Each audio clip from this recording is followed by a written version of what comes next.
કિરીટભાઈ પટેલે જ્યારે સોગંદનામું આપ્યું, આમ તો અવારનવાર કરોડો રૂપિયાના કૌભાંડના આક્ષેપ કિરીટભાઈ પર લાગ્યા છે. કોઈ પણ જગ્યાએ કિરીટભાઈ ચૂંટાયેલા નહોતા. સહકારી ક્ષેત્ર સાથે જોડાયેલા અને ભારતીય જનતા પાર્ટીના જુનાગઢ જિલ્લાના પ્રમુખ તરીકે પોતે રહ્યા. આ સમયગાળા દરમિયાન કિરીટભાઈએ કરોડો રૂપિયાનું કૌભાંડ કર્યું હોય, કરોડો રૂપિયાના સહકારી ક્ષેત્રમાં ખેડૂતો પર લૂંટ ચલાવી હોય, મગફળીની ખરીદીની અંદર પણ ક્યાંક ને ક્યાંક કમિશન લીધું હોય, આવા આક્ષેપો વિસાવદરની જનતાએ, વિસાવદરના ખેડૂતોએ વારંવાર કર્યા છે. અત્યારે એક ગાડીનો નંબર છે JJ18BG 1602 નામની નંબરની રજીસ્ટર થયેલી ફોર્ચ્યુનર છે, જે કિરીટભાઈ પોતે વાપરે છે. કિરીટભાઈના નામની ગાડી છે. અને આજે સોગંદનામાની અંદર કિરીટભાઈએ બતાવ્યું છે કે મારી પાસે કોઈ ગાડી નથી. મતલબ સાફ છે કે આ ગાડી સહિતની અનેક મિલકતો એવી હશે કે જે કિરીટભાઈએ છુપાવી હોય, જે ચૂંટણી પંચની સામે તો છુપાવી છે, વિસાવદરની જનતાની આંખમાં પણ ધૂળ નાખવાનું કામ કર્યું છે. નમસ્કાર, આપ જોઈ રહ્યા છો ન્યૂઝરૂમ ને આપની સાથે હું છું પ્રદીપ. મારી સાથે ફ્રેમમાં આપને આમ આદમી પાર્ટીના નેતા રાજુભાઈ કરપડા દેખાઈ રહ્યા છે, એટલે સ્વાભાવિક છે કે હું વિસાવદરની જ વાત કરી રહ્યો છું. આમ તો ગુજરાતમાં 2 વિધાનસભા બેઠકની પેટા ચૂંટણી છે, કડી અને વિસાવદર, પરંતુ દરેક રાજકીય પાર્ટીને જીતવા માટે જરૂરી એ વિસાવદર હોય એવું લાગી રહ્યું છે, કેમ કે આમ આદમી પાર્ટીના નેતા ગોપાલ ઇટાલિયાએ ત્યાં ઉમેદવાર છે અને ગોપાલ ઇટાલિયાએ તો લગભગ 1.5 મહિનાથી ત્યાં જ વિસાવદરની અંદર જ તેમનું ઘર છે, એટલે હવે ત્યાં જ એમને પ્રચાર પ્રસાર શરૂ કર્યો છે. પરંતુ ભાજપ અને કોંગ્રેસની અંદર નેતાઓની ફોજ છે. જો કે ભારતીય જનતા પાર્ટીએ ધારાસભ્યોને, જિલ્લા પ્રમુખોને જવાબદારી આપી છે 10-10, 15-15 ગામડાઓની, એવી પણ વાતોએ સામે આવી છે. આ તમામની વચ્ચે કિરીટ પટેલના નોમિનેશન ફોર્મને લઈને સતત બીજી વખત ચર્ચા જાગી. પહેલી વખત એ થોડા મુદ્દાઓની અંદર, ફોર્મની અંદર થોડી વિગતો છુપાવી હોવાની વાત હતી. જો કે હવે કિરીટ પટેલે ગાડી એ પોતાની ઉમેદવારી પત્રકની અંદર ન બતાવી હતી અને સાથે જ એ તેમના નામે હજુ પણ RTOમાં રજીસ્ટર છે. આ પ્રકારની વાતોએ વિસાવદરના લોકમુખે ચર્ચાઈ રહી છે. જો કે આજે આમ આદમી પાર્ટીએ આખી આ ઘટના મામલે પત્રકાર પરિષદ પણ કરી.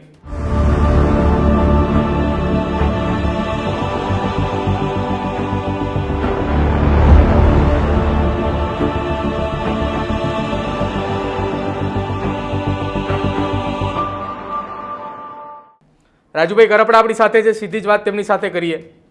રાજુભાઈ, લગભગ 48-72 કલાકની અંદર બીજી વખત નોમિનેશન ફોર્મને લઈને આખો વિવાદ ઊભો થયો. પહેલી વખત જે થયો એમાં એવી વાત આવી કે ROએ ફોર્મ સ્વીકારી લીધું કે આમાં તમારે કોર્ટમાં જવું હોય તો જાઓ. હવે બીજી એક ઘટના આવી, ગાડી એમના નામે છે, નંબર પણ રજીસ્ટર્ડ એમના નામે, બધું જ કમ્પ્લીટ એમના નામે છે. 17ના ઇલેક્શનમાં બતાવ્યું, અત્યારે ના બતાવ્યું.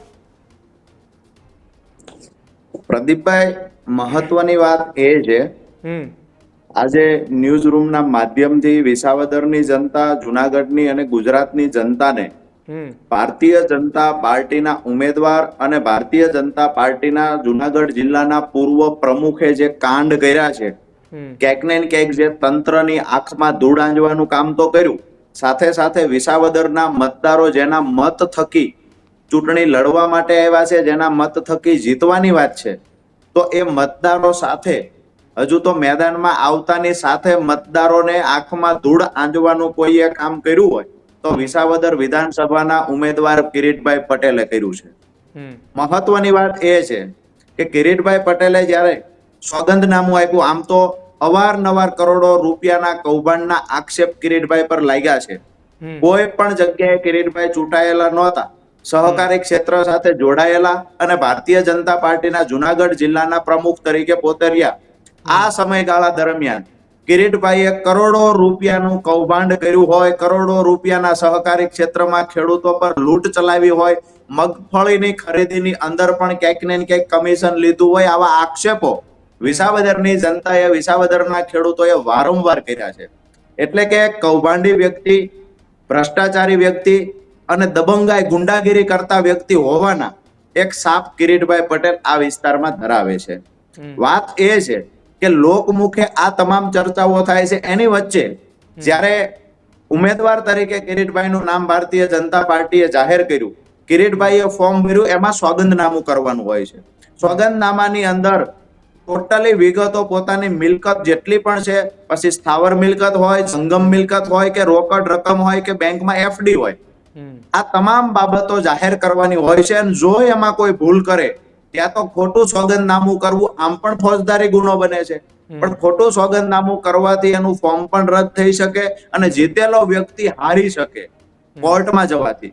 અહીંયા જયારે અમે વિસાવદરમાં જયારે કિરીટભાઈએ ફોર્મ ભર્યું છે તો એની જે વિગતો અમે મેળવવાના પ્રયત્ન કર્યા, જ્યાં સુધી અમને માહિતી મળી ત્યાં સુધી કિરીટભાઈની આજના ન્યૂઝપેપરોમાં પણ એ ચર્ચા છે કે કિરીટભાઈએ બતાવ્યું છે સોગંદનામામાં મારી પાસે કોઈ ગાડી નથી.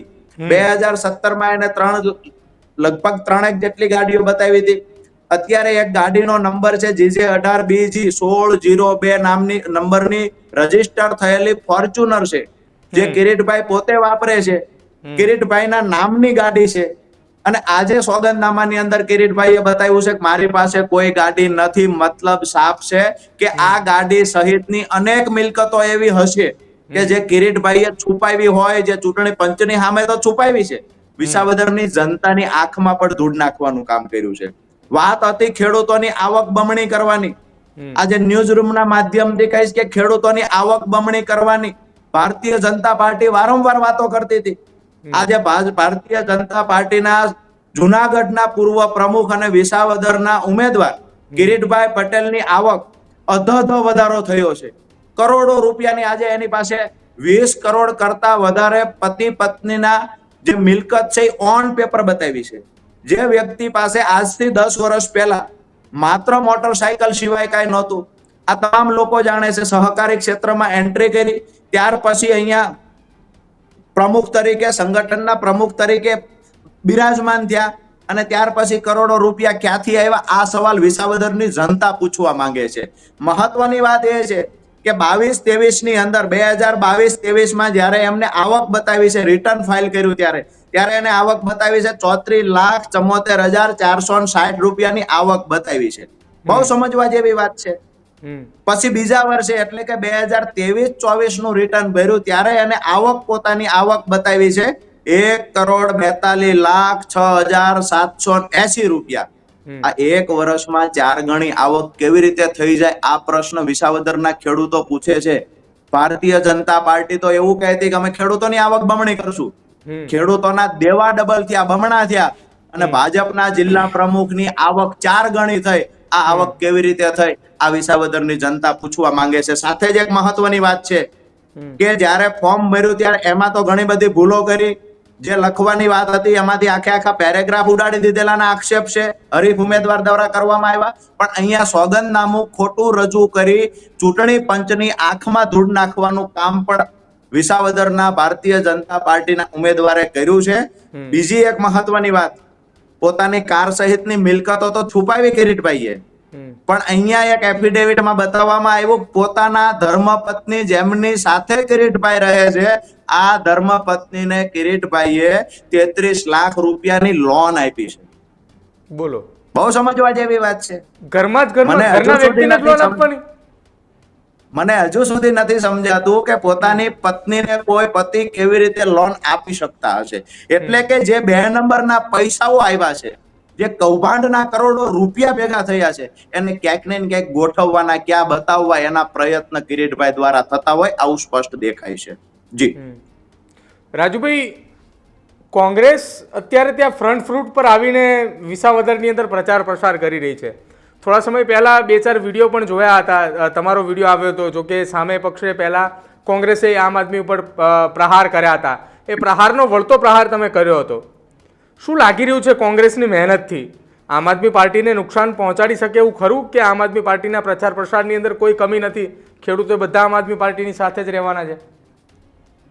વિસાવદરના મતદારો એટલે ભારતીય જનતા પાર્ટીની વિરુદ્ધમાં હંમેશા જે લોકોએ, જે ખેડૂતોએ મતદાન કર્યું છે, એટલા માટે ભારતીય જનતા પાર્ટીની નીતિ હંમેશા કૃષિ વિરોધી નીતિ રહી છે. તો એની સામે વિસાવદરના ખેડૂતોએ ભાજપની સામે હંમેશા મતદાન કર્યું.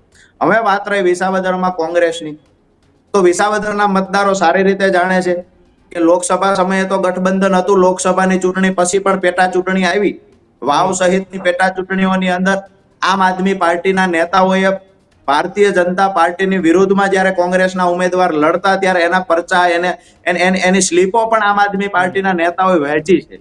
જ્યારે અત્યારે વિસાવદરમાં આમ આદમી પાર્ટીનો નંબર હતો કે આમ આદમી પાર્ટીએ લડવાનું, કોંગ્રેસે નહીં લડવાનું, તો કોંગ્રેસે જે ગદ્દારી કરી છે એના કારણે વિસાવદરના મતદારો ખફાશે, ગુસ્સે છે.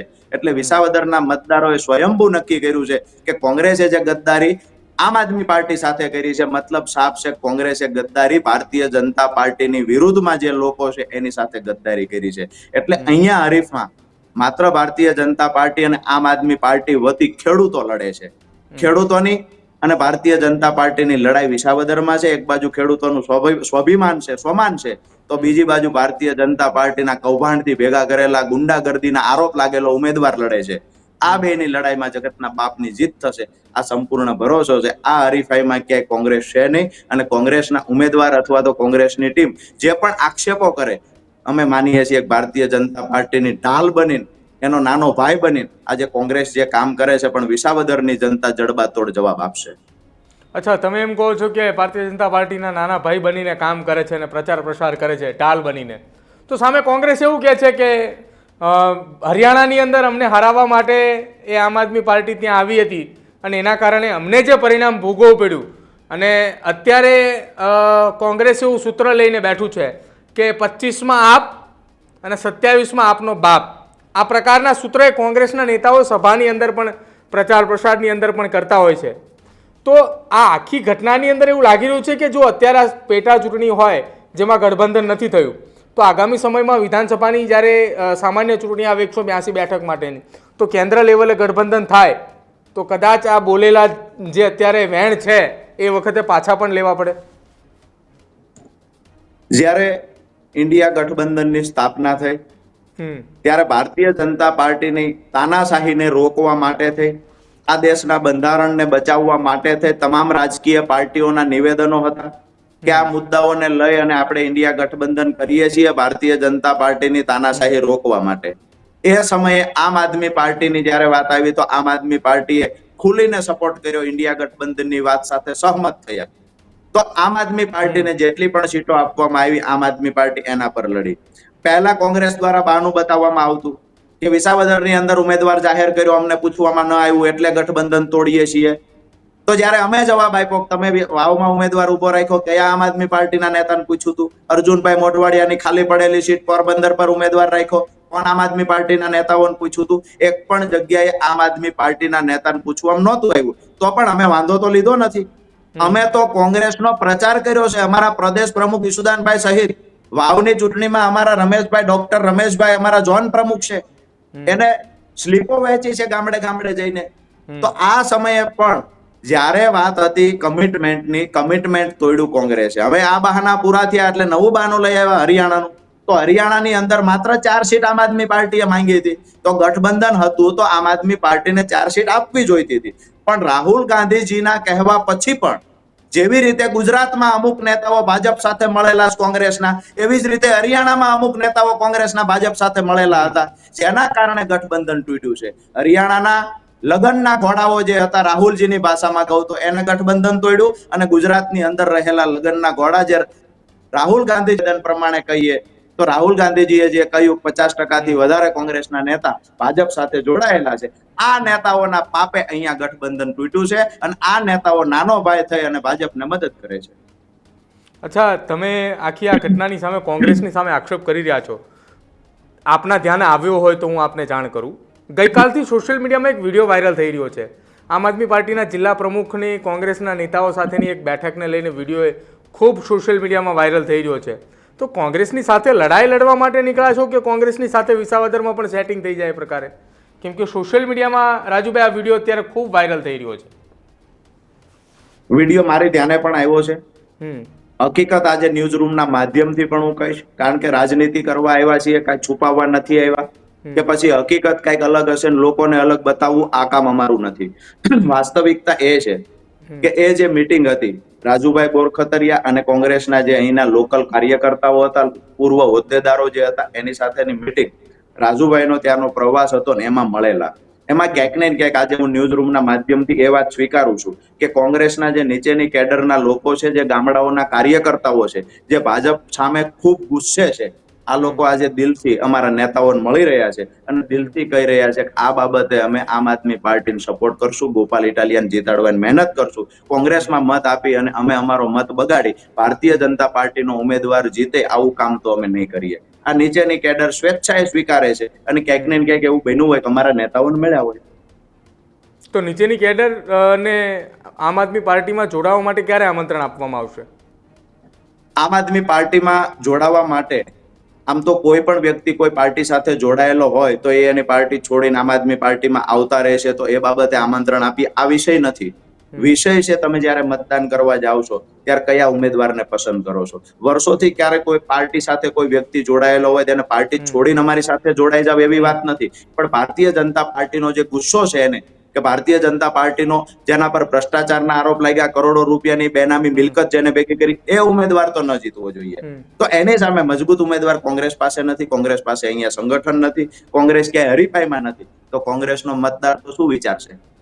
ભારતીય જનતા પાર્ટીની સામે કોઈ જીતે એવું હોય તો ગોપાલ ઇટાલિયા જીતે એવું છે, તો કોંગ્રેસના મતદાર, કોંગ્રેસના નીચેના કાર્યકર્તાઓ દિલથી ગોપાલભાઈ ઇટાલિયાને સપોર્ટ કરવા તૈયાર છે. અચ્છા રાજુભાઈ, મીટિંગની અંદર ગોપાલ ઇટાલિયા હાજર હતા ખરા? બિલકુલ નહોતા. એ વાત ખોટી છે. ગોપાલભાઈ ઇટાલિયા મીટિંગમાં હાજર નહોતા. રાજુભાઈ બોરખતરિયા સાથેની જે ટીમ મળેલી, રાજુભાઈનો પ્રવાસ હતો ને એમાં રાજુભાઈ બોરખતરિયાને કોંગ્રેસના અમુક કાર્યકર્તા અને પૂર્વ પદાધિકારીઓ રાજુભાઈ બોરખતરિયાને મળેલા. અને આ વાસ્તવિકતા છે. ઘણા બધા ગામડાઓના કોંગ્રેસ સાથે જોડાયેલા લોકો આજે ખુલીને અમારી સભામાં આવે છે, ખુલીને કહે છે કે ભાઈ અમારે આ વખતે તો 2-2.5 વર્ષનો સમય બચ્યો છે, અમારે પાર્ટીઓ ભૂલી અને એક વખત ગોપાલ ઇટાલિયાને ખેડૂતોનો અવાજ બનાવી અને વિધાનસભામાં મોકલવો છે. અચ્છા રાજુભાઈ, કેટલું કઠિન લાગી રહ્યું છે અત્યારે? કેમ કે એક તરફ ભારતીય જનતા પાર્ટીની આખી ફોજ, 40 જેટલા સ્ટાર પ્રચારકોની લિસ્ટની અંદર મોટાભાગના મંત્રીઓ છે, પાટીદાર સમાજના આગેવાનો, સાથે વિસાવદર જુનાગઢની આસપાસના જેટલા જિલ્લાના પ્રમુખો છે એ પ્રમુખની સાથે સાથે ધારાસભ્યોની પણ આખી ફોજ, દરેક વ્યક્તિ જ્યારે ત્યાં પ્રચાર માટે આવ્યા છે તો દરેક વ્યક્તિને એમની સાથે એમની આખી ટીમ લઈને આવ્યા છે કે ભાઈ રાજકોટ જિલ્લા ભાજપના પ્રમુખ અલ્પેશ ઢોલરિયા ત્યાં પ્રચાર પ્રસારમાં આવ્યા છે તો એ આખી એમની ટીમ લઈને આવ્યા છે. એમને પણ લગભગ 15-20-25 ગામની જવાબદારી પણ સોંપવામાં આવી છે. તો આ તમામની સામે આમ આદમી પાર્ટી એ લડવા માટે કેટલી સક્ષમતાથી ત્યાં અત્યારે લડી રહી છે? બહારથી ગમે એટલા પણ નેતાઓ આવશે, મતદાન તો અહીંના લોકોએ જ કરવાનું છે.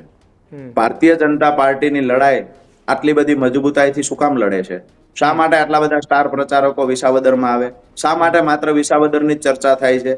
ચર્ચા એટલા માટે થાય છે, આજે ન્યૂઝ રૂમના માધ્યમથી કહું છું, ભારતીય જનતા પાર્ટી પાસે રિપોર્ટ પાક્કા છે કે જો ગોપાલ ઇટાલિયા જીતશે તો 2027માં મોટા રાજકીય ઉથલ પાથલ ગુજરાતમાં થઈ શકે એવું છે. આ 27માં સરકાર બચાવવા માટે ગોપાલ ઇટાલિયાને હરાવવાના પ્રયત્ન ભારતીય જનતા પાર્ટી કરે છે. પણ એક બાજુ ભારતીય જનતા પાર્ટીની ફોજ છે, બીજી બાજુ અમારો જગતનો બાપ ખેડૂત છે. ખેડૂત અને ભારતીય જનતા પાર્ટીની લડાઈ છે. ખેડૂતનો દીકરો, સામાન્ય પરિવારમાંથી આવતો એક પ્રમાણિક વ્યક્તિ જેને હંમેશા તમામ વર્ગના લોકો માટે અવાજ બનવાના પ્રયત્ન કર્યા છે, એ ગોપાલ ઇટાલિયાને જીતાડવા માટે ભેસાણ તાલુકાની વાત હોય, જુનાગઢ તાલુકાની વાત હોય કે પછી વિસાવદર તાલુકાની, ત્રણેય તાલુકાના ખેડૂતો અને ખેત મજૂરોએ નક્કી કર્યું છે કે ગોપાલ ઇટાલિયા અમારો છે અને અમારો ધારાસભ્ય આ વખતે વિધાનસભામાં જશે. ભારતીય જનતા પાર્ટીને ચાહે ગમે એવડી તાકાત લગાવી હોય એવડી લગાવી લે, અહીંયા જીતશે તો ગોપાલ ઇટાલિયા છે. બિલકુલ રાજુભાઈ, આભાર અમારી સાથે જોડાવા બદલ. હવે જોવું રહેશે કે આગામી સમયમાં 10 દિવસ 12 દિવસનો સમયગાળો વધ્યો છે પ્રચાર પ્રસારની અંદર, એ સમયગાળામાં એ ફોજની સામે આમ આદમી પાર્ટીના કાર્યકર્તાઓ કઈ રીતે લડે છે, કઈ રીતે પ્રચાર કરે છે અને જેના આધારે આવનારી આ 19 તારીખે મતદાન થશે. તમારું શું માનવું છે તે ખાસ અમારા કમેન્ટ સેક્શનની અંદર જરૂર જણાવજો. જોતા રહેજો ન્યૂઝ રૂમ. નમસ્કાર.